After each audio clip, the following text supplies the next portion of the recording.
Good morning, students. Now we are going to start Module 3 Understanding Diversity, Chapter number 22. Let's have the recapitulation of Module 2. तो सबसे पहले हम ये देखेंगे कि अभी तक हमने क्या पढ़ा है. India is a vast country with a variety of geographical features and climatic conditions. तो इंडिया एक बहुत बड़ी कंट्री है जिसमें बहुत सारे जोग्राफिकल और क्लाइमेटिक फीचर्स हैं. बहुत सारी क्लाइमेटिक कंडीशंस है, जैसे कहीं बहुत ज़्यादा ठंड है, कहीं बहुत ज़्यादा गर्मी है, कहीं मॉडरेट टेम्परेचर है. और जोग्राफिकल फीचर्स मीन्स कहीं प्लेट्यूज हैं, कहीं सी है, कहीं कोस्टल एरियाज़ हैं, कहीं डेजर्ट है. So that is the geographical feature. So basically there are 6 physical divisions in India, like the northern mountains जो कि नॉर्थ की साइड में है, यानी the Himalayas, the northern plains जो कि हिमालयाज के जस्ट नीचे है, and that is towards the Uttar Pradesh, Uttarakhand, Punjab, Haryana etc. Then we have the Great Indian Desert, and we all know where is it? It is in Rajasthan. The coastal plains. Then we have the coastal plains in southern India. Then we have the peninsular plateau, that is in between the, or you can say central in the central India. People adapt their lives to the geographical area in which they live. People living in different regions have different types of eating habits. तो जहाँ पर लोग रहते हैं उस area के हिसाब से उनकी हैबिट्स डेवलप हो जाती हैं, रहने की भी और वहाँ की वो ईटिंग हैबिट्स को भी अडेप्ट कर लेते हैं. Agriculture is the primary occupation of people residing in the fertile Indo-Gangetic plains. और जो लोग इंडो-गैंजेटिक प्लेन्स में रहते हैं स्पेशली, वहाँ पे बहुत अच्छी फर्टाइल लैंड है, इस वजह से एग्रीकल्चर वहाँ का प्राइम ऑक्यूपेशन है. Now let's have a look to the another point. The economic activities of an area are influenced by the area's geographical conditions. That means जो इकोनॉमिक एक्टिविटी है, जितना भी पैसे से रिलेटेड वर्क है या बिजनेस है, वो उस एरिया के जोग्राफिकल कंडीशन पर डिपेंड करता है कि वो कैसा एरिया है. वो फर्टाइल है, वो प्लेन है, या वो प्लेट्यू है, या वो डेजर्ट है, राइट, या वो कोस्टल एरिया है. अगर कोस्टल एरिया है तो वहाँ पे ज़्यादा राइस ग्रो होता है. राइस को दूसरे इंडिया के दूसरी एरियाज में सप्लाई किया जाता है. Then they earn money out of that. So whatever we earn, that is our economic activity, right. In Kerala, Andhra Pradesh and Tamil Nadu, people mainly grow rice. In Punjab, Uttar Pradesh and Madhya Pradesh, mainly people grow wheat. In mountains, people are more dependent on cattle and sheep for their livelihood. तो जो mountains में होते हैं लोग, वो generally sheep और kettles के ऊपर डिपेंडेंट होते हैं, क्योंकि वहाँ पर बहुत ज़्यादा एग्रीकल्चर नहीं होता है. So they generally eat meat from whatever they get it from the any animal, right. और उन्हीं एनिमल्स के प्रोडक्ट्स को वो सेल करके और अपनी इकोनॉमी को एड ऑन करते हैं. Rearing sheep and yak is the main occupation of the people living in Ladakh. So one of the example is कि जो लोग लद्दाख में रहते हैं वहाँ पे वो ज़्यादातर शीप और याक्स को पालते हैं. Sheep produces highly expensive pashmina wool. और जो शीप होती हैं specially in the top, that is in the northern side, that is in the Jammu and Kashmir, Ladakh area, there the sheep produces highly expensive pashmina wool, and people do lot of handicraft on that and they sell it. So this is one of the picture of diversity of India. So now let's see how India is diverse. India is a country with rich heritage of diversity. People here belong to various religions, speak different languages, wear different clothes, eat different things, among other diversities. तो India एक बहुत बड़ी diverse country है. It's a very huge country and it has a very good, very rich heritage, right, of diversity. जहाँ पर लोग क्या करते हैं, बहुत सारे अलग अलग रिलीजन्स के हैं, अलग अलग लैंग्वेजेस बोलते हैं, अलग अलग तरीके की ड्रेसेस पहनते हैं और अलग अलग तरीके का खाना खाते हैं. बाकी और डाइवर्सिटीज़ को अगर हम हटा भी दें तो भी. However, despite all this, we all unite together as Indians. हमारे अंदर बहुत सारी डाइवर्सिटीज़ हैं, religion wise, language wise, culture wise, custom wise, food habits wise, but still we are united and together as Indians. We share some national symbols, national virtues and feelings. Being an Indian gives us the divine idea of Sarv Dharma Sambhav, which means that we have the virtue of respecting religion since all religions are one. तो हमारा जितना भी हम share करते हैं, चाहे वो हमारा नेशनल सिंबल हो, नेशनल वर्च्यू हो या फीलिंग्स हो, फिर भी हम सबका एक ही आइडिया होता है कि सर्वधर्म संभव है, यानी कि all the religions are respectable. Why? Because all the religions are one. Now let's see what is religious diversity. India has been home to various religions from olden times, and we all know this. The most ancient religion of India is Hinduism. Then other religions are Islam, Buddhism, Sikhism, Christianity and Zoroastrianism. Zoroastrianism is nothing, it is just like Parsis. Parsi लोग होते हैं, उनका जो धर्म होता है या जो रिलीजन होता है वो जोरोस्ट्रियनिज्म कहा जाता है उसको. India is a secular country where all the religions get equal respect. और इंडिया को इसीलिए सेक्युलर कंट्री कहा गया है क्योंकि यहाँ पर जितने भी रिलीजन्स हैं उनकी रिस्पेक्ट की जाती है. So you can see from this picture. Yes.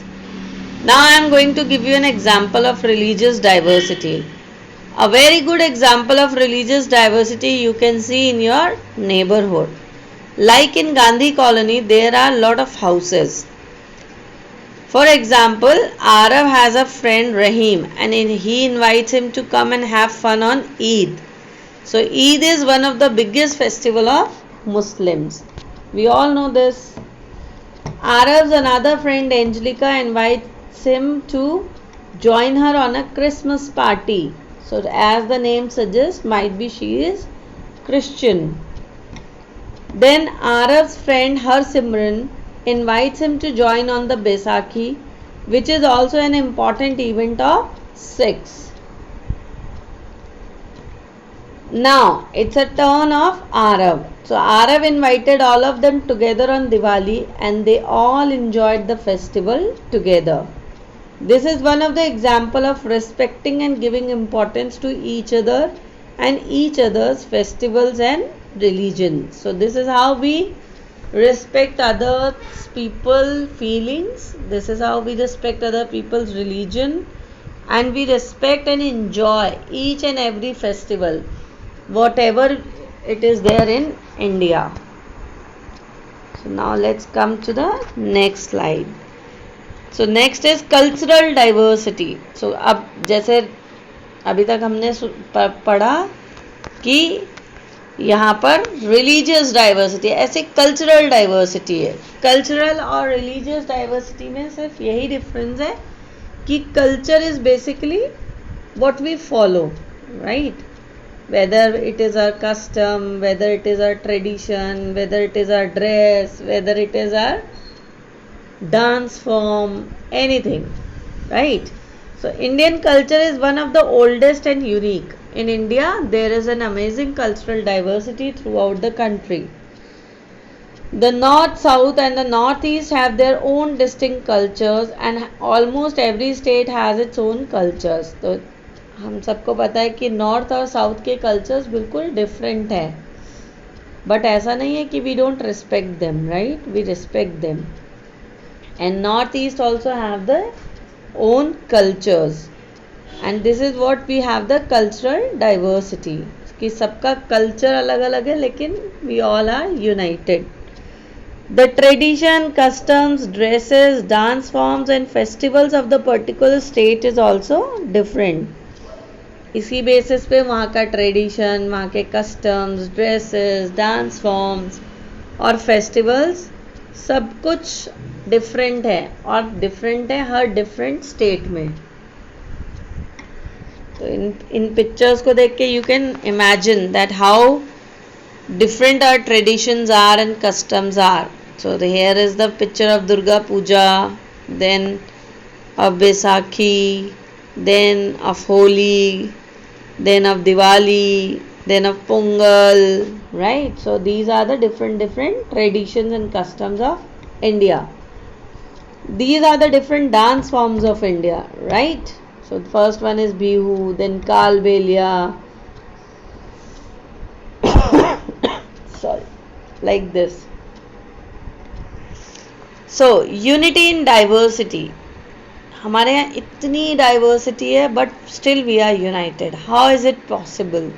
So every other country in this world is very personified with this, that India is a brilliant example of unity in diversity. In India, people of diverse religions, cultures, castes, sects, etc. have been living together. Furthermore, they have been living together for many centuries. यानी कि वो आज से नहीं रह रहे हैं. सब कुछ अलग है, कल्चर अलग है, कास्ट अलग है, सेक्शंस अलग हैं, हमारे कस्टम्स अलग हैं, हमारे रिलीजियंस अलग हैं, but still we are together. और आज से नहीं, from last many centuries. This certainly shows the intense tolerance and unity of the Indian people. और ये हमें क्या बताता है? That we are very tolerant, we respect each other, we give importance to each other, right? Now what does diversity add to our lives? So diversity adds variety to our life and enriches it significantly. हमारी life को एक बहुत अच्छा enrich कर देती है, बहुत high level पे ले जाती है और हमको सिखाती है कि हम लोगों को दूसरों को कैसे रिस्पेक्ट करनी चाहिए.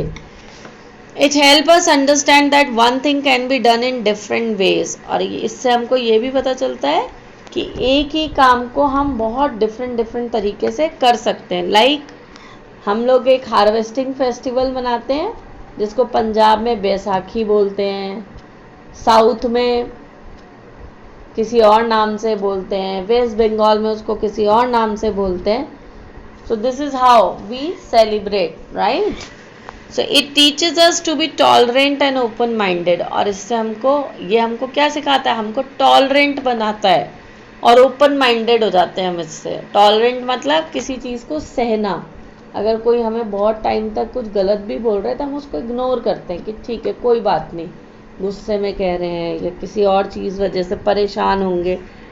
और धीरे धीरे हमारी टॉलरेंस पावर बढ़ जाती है इससे, राइट?